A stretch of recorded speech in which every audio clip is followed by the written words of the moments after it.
হেফাজতের একটাই আক্ষেপ থাকতে পারে যে জুলাই ঘোষণাপত্রে শাপলা চত্বরের এই মর্মান্তিক ঘটনাটার উল্লেখ নেই। এটা ওনাদের মানে একটা জেনুইন একটা কষ্ট পাওয়ার মতো বিষয়, এটা থাকা উচিত ছিল। নিরাপত্তার বিষয়টা নিয়ে আসলে সবসময় প্রশ্ন ছিল, এখনো প্রশ্ন আছে। ঘোষণাপত্রের পর ইসলামী আন্দোলন বাংলাদেশের আমির মুফতি সৈয়দ রেজাউল করিম বলেছেন যে এখনো ভোটের জন্য লেভেল প্লেইং ফিল্ড তৈরি হয়নি। বলেছেন যে বর্তমান সরকার প্রশাসনকে নিয়ন্ত্রণ করতে পারছে না, সেখানে এই অবস্থা নির্বাচন করতে গেলে প্রার্থীদের নিরাপত্তার ঝুঁকি থেকে যায়। এই ঝুঁকিতে কেন নির্বাচনে যাব? আপনার কাছে নিরাপত্তার বিষয়টা এখন কেমন? আপনাকে একটা কথা বলি, বাংলায় কিছু বাক্য আছে, শব্দও আছে, যেগুলোকে যদি আপনি উল্টো দিক থেকে লেখেন বা পড়েন তাহলেও যা হবে, আর সহজ বাম দিক থেকে লিখলে বা পড়লেও তাই হবে। যেমন ধরেন 4 সের চা, এটাকে উল্টো দিক থেকে বলেন 4 সের চাই হবে। ঘুরবে রঘু, ওদিক থেকে বলেন ঘুরবে রঘুই হবে। সীমার মাসি, ওদিক থেকে লেখেন বা বলেন সীমার মাসিই হবে। তো এই যে প্লেন ড্রিম সেন্টেন্স বা ওয়ার্ড বলে এগুলোকে, এইরকম কথা যদি মানে বারবার করে হতে থাকে, এর চেয়েও খারাপ উপাদানের মধ্যেও তো এই দেশে নির্বাচন হয়েছে, আমরা দেখেছি না? লতিফুর রহমান সাহেব করেছেন না, হাবিবুর রহমান সাহেব করেছেন না, জাস্টিস শাহাবুদ্দিন সাহেব করে দেখিয়েছেন না? তো এত দুশ্চিন্তাগ্রস্ত হওয়ার তো কিছু নাই। হেফাজতের একটাই আক্ষেপ থাকতে পারে যে জুলাই ঘোষণাপত্রে শাপলা চত্বরের এই মর্মান্তিক ঘটনাটার উল্লেখ নেই। এটা ওনাদের মানে একটা জেনুইন একটা কষ্ট পাওয়ার মতো বিষয়, এটা থাকা উচিত ছিল।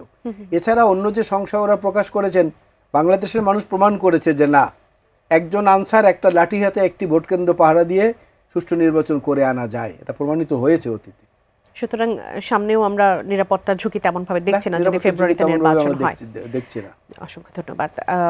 অবাধ, সুষ্ঠু এবং স্মরণীয় নির্বাচন আয়োজনের ক্ষেত্রে প্রধান উপদেষ্টা এবং জাতীয় ঐকমত্য কমিশনের যে ভূমিকা, তার পাশাপাশি রাজনৈতিক দলগুলোর অনেক বড় ভূমিকা পালন করতে হবে।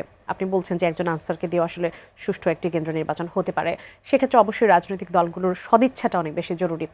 আপনি কি মনে হচ্ছেন যারা এখন আক্ষেপ করছে তারা কি সেই সদিচ্ছাটুকু তখন দেখাবে, বা বিএনপির পক্ষ থেকে কি ধরনের সহযোগী মনোভাব আসলে পোষণ করা হবে সে সময়?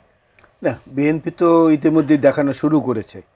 আপনি যদি জুলাই আগস্ট থেকে এখন পর্যন্ত দেখেন, বিএনপি তার সর্বোচ্চ ছাড় দিয়েছে এবং উদারতার অনেকগুলো নতুন স্তর তারা তৈরি করে যা মানুষের সামনে উপস্থাপন করতে পেরেছে, যেটা আমি আমার প্রারম্ভিক আলোচনায় কিছুটা আমরা বলে গেছি। এবং আপনি যদি সে লন্ডনে তারেক রহমান সাহেবের এবং ডক্টর ইউনূস সাহেবের সাক্ষাতের বিষয়টিও যতটা আমরা দেখেছি সোশ্যাল মিডিয়ায় কিংবা গণমাধ্যমে বা সংবাদ মাধ্যমে, সেখানেও দেখবেন যে আলোচনাটি ছিল অত্যন্ত সৌহার্দ্যপূর্ণ এবং একজন বয়স্ক মানুষকে, বাবার বয়সী একজন মানুষকে কিভাবে কথা বলতে হয় সেটাও তারেক রহমান সাহেব কিন্তু দেখিয়েছেন বিএনপির পক্ষ থেকে।